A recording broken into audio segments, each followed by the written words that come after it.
I assume you've read The Good Wife's Guide from 1955.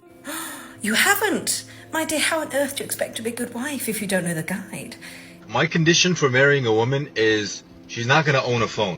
Before you become a wife, you need to get married. The process of being married is called marriage. I know we all know this. How did marriage come about? Who started it?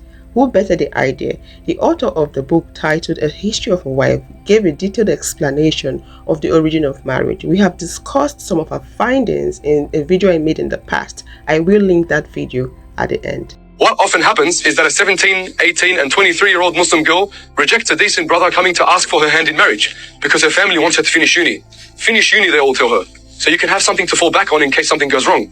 Fall back on in case she gets divorced. I feel like women need to stop using their educational status or their accolades to try to downplay, degrade a man and make a man feel less than. Hello fam, how you all doing? Please take a moment to like this video and subscribe.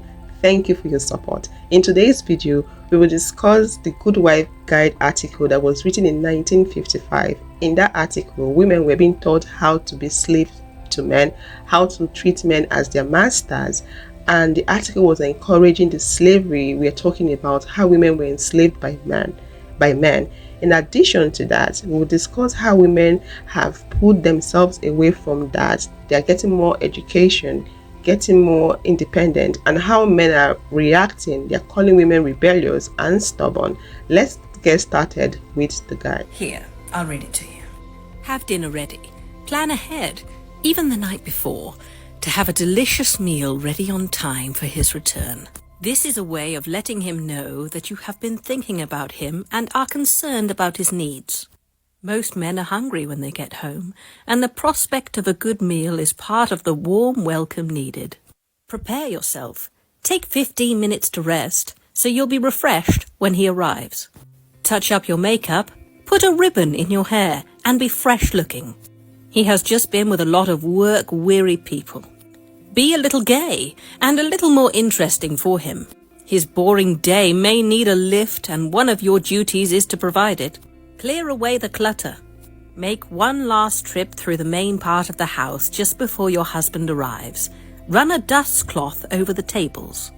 During the cooler months of the year, you should prepare a light fire for him to unwind by. Your husband will feel he has reached a haven of rest and order, and it will give you a lift too. After all, catering to his comfort will provide you with immense personal satisfaction. Minimize all noise. At the time of his arrival, eliminate all noise of the washer, dryer, or vacuum. Encourage the children to be quiet. Be happy to see him. Greet him with a warm smile and show sincerity in your desire to please him. Listen to him. You may have a dozen important things to tell him, but the moment of his arrival is not the time. Let him talk first. Remember, his topics of conversation are more important than yours. Don't greet him with complaints and problems. Don't complain if he's late for dinner or if he stays out all night. Count this as minor compared to what he might have gone through at work. Make him comfortable. Have him lean back in a comfortable chair or lie him down in the bedroom. Have a cool or warm drink ready for him. Arrange his pillow and offer to take off his shoes. Speak in a low, soothing and pleasant voice. Don't ask him questions about his actions or question his judgment or integrity. Remember, he is the master of the house, and as such will always exercise his will with fairness and truthfulness. You have no right to question him. A good wife always knows her place. The Good Wife's Guide. You may have a dozen important things to tell him about the moment, but the moment of his arrival is not the time. Let him talk first. Remember, his topics of conversation are more important than yours. Yeah, woman. Let the man speak first. all the old people with gray pubes right now are going, oh, this is the good old days, back when everything was better. And the final point, a good wife always knows her place. Wait, what a way to end that off. To be a straight white male back in the 1950s, huh? What a life.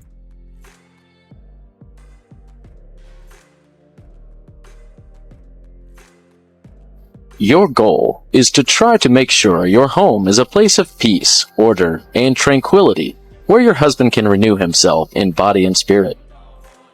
Prepare yourself. Take 15 minutes to rest so you'll be refreshed when he arrives. Touch up your makeup. Put something decorative in your hair, like a ribbon or a flower. Be happy to see him. Greet him with a warm smile and show sincerity in your desire to please him. Speak in a low, soothing, and pleasant voice. Make the evening his. Never complain if he comes home late or goes out to dinner without you. Instead, try to understand his world of strain and pressure and his need to relax. Don't ask questions about his actions or question his judgment or integrity. Remember, he is the master of the house, and as such will always exercise his will with fairness and truthfulness. You have no right to question him. Listen to him. You may have a dozen important things to tell him, but the moment of his arrival is not the time. Let him talk first.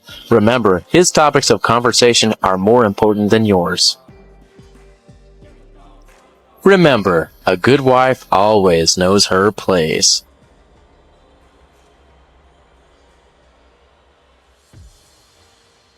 Let's talk about how I used to be a Christian traditional wife. I was a trad wife for many years, 20 years in my marriage, and why an intelligent, capable woman would agree to that kind of lifestyle. Now, I want to preface this with there's nothing wrong with being a trad wife. If your partner treats you with respect and you are seen as his equal, then go for it. I loved being a stay-at-home mom. I totally get the draw. But here's where I got sucked in. I got a degree in biblical studies from Liberty University, and I worked very hard in my church. But unfortunately, I was conditioned to believe that the natural order of things was that the man should be above the woman. And that never sat well with me. I didn't understand it. I was raised by a single mom who was strong and independent, so I thought that was extremely unfair. And when I would go to my Bible professors and talk to them about this, being one of the very few women in the biblical studies department, they would explain to me that everybody had a role, and that was my purpose. And although it kind of sucked, I was a martyr. That me submitting to my husband would lead to these great rewards in the afterlife. And I liked the sound of that. I was taught that being a martyr for God was the greatest thing you could do. And if I had to sacrifice my happiness in order to please God, then I would do that. It kind of gave me this superficial purpose. But with that said, I had been taught by women in the church that although the man was the head of the family, the wife was the neck that turned the head, and the neck had the true power. And the man was just a figurehead, but the woman was the true influence. So that was kind of a coping mechanism that I used, and also kind of a subtle form of rebellion. Now, I'll be honest with you, if I had married a man that was truly kind and saw me as an equal, I would have no problem submitting to his leadership. And in theory, before the marriage, I had no problem with it. But once I got married, I'll just put it this way. We had these 2 lamps above our bed, and I asked my husband, what is it that you want me to write on my lampshade that I could just get by osmosis through the night while I'm sleeping? And he said, obey. He just wanted me to obey him. So I wrote on his, kind. I just wanted him to be kind. That's all I wanted. And neither of us got that message through osmosis. But I truly believe that women are brainwashed and indoctrinated by their church or their religion, not all, but a lot, into believing that they have to have that servant heart like Jesus did. And that they have to turn the other cheek, and they always have to forgive, despite abuse running rampant in their relationship. So I had to reevaluate my beliefs, and what I ultimately decided was, fuck that. Never again in my entire life will I ever let anybody, man or woman, rule over me and make decisions for me. That I'm a perfectly capable woman and I can make my own decisions for my life. What an interesting guide it is. The article says it all. It shows why men don't like to take accountability. It says, never complain if he comes home late or stays out all night. Don't question his actions or question his judgment of integrity. Remember, he is the master of the house and you have no right to question him. It also says a wife always knows her place. Marriage started as a business contract women were being sold to men, but they called it marriage. So women were supposed to serve men. They were the slaves that men bought. So looking at that, this whole stuff they listed here does make sense, because women were given specific roles. They knew their role. They knew what they were supposed to do. They were supposed to stay home, serve the men, and the men would go out there, make money, live their life anyhow, then come back home and get pampered by the slaves they have at home as wives, and they also get sacked by the slave they have at home as wives. So looking at it, it made sense to men those days. Women in Afghanistan are now banned from going to university. We need to stop normalizing women getting an education. Education is literally ruining our sisters. Most of them don't even know how to run a household. Most of them aren't marriage material. Most of them are becoming the men that they want to marry. They study to become a doctor or a lawyer or this, that, and the other, and then I feel like women need to stop using their educational status or their accolades to try to downplay, degrade a man and make a man feel less than. Like the fact that I just had a conversation with somebody and she was like, well, I have a double master's. I have a master's in political science and a master in mathematics. What do you have? No debt. But you work in Chick-fil-A and you owe the government 100 G's. What are you talking about? All this stemmed off of because you asked me for $40. You started telling me about your educational status. To most men, a wife's place is in the kitchen and in the bedroom for sex. Did you notice how the women of those days were always dressed up? They had makeup on, looking pretty, and on heels while they were doing their house chores. That is exactly what some modern men are fighting for. That is what they want. They want a woman to carry the whole house load, the domestic load, and they expect her to look pretty in the process so she can satisfy their sexual needs, their sexual wants. Men are self-centered. A lot of men out there are slave masters, and they are selfish. What often happens is that a 17, 18 and 23-year-old Muslim girl rejects a decent brother coming to ask for her hand in marriage because her family wants her to finish uni.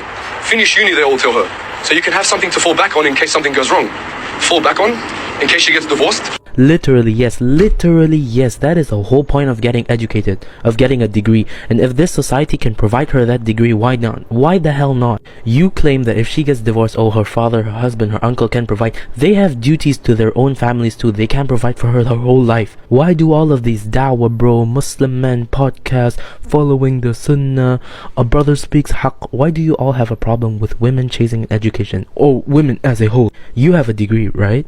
Where do you think your degree came from? A university. Who do you think invented universities? A Muslim woman. I know I said I would ban microphones if I was president. You aren't even using a microphone. I can't even stop you from yapping through the screen. Wallahi al-Azim, one of these podcasts, I really can. Let's talk about women being rebellious, refusing to serve men and getting educated. Women can now earn income and fend for themselves. In the past, marriages were being forced on women as a way of survival because some men intentionally restricted women in some societies, made them handicapped and enslaved them. Times have changed. Women are rising up, speaking up, fighting against those inhumane practices. In the past, they were made to stay put in such conditions, not because they liked it or they wanted it, but because they were helpless and they had no choice. Should men get involved in household chores? I'm going to start off with Brother Mahdi, inshallah. So you have 1.5 minutes, 1 second.